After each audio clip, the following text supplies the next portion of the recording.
developed out of their own minds, perhaps from their own actions, of course. You always have one of the leftist tactics is to accuse your opposition of what it is you're doing. So I can imagine that they'll come up with something.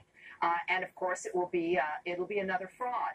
All of this is posturing. Everything we've been discussing, including the Jeff Flake action, is really so that they can say, well, you know, he was never fired because we stopped Trump. All of these things are about emotions. It's a fixation on the president.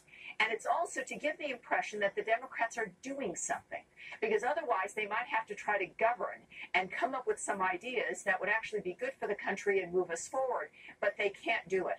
So this is, I think, what is important here is that also the fact that the president has even had to write answers to questions that generated, as Greg noted, from an investigation that was illegitimate from the start, that was meant to be exclusively political. And, you know, that report, Governor, will go to Congress, to the House, which then they will say, or at least try to say, that this is the basis for impeachment, because they'll read into it whatever they want to. This is where the president's communication team is key. I'm sad that your daughter is going to be leaving the administration at the end of the year. But they need she is. I'll have to ask her about that. Well, she's not told me.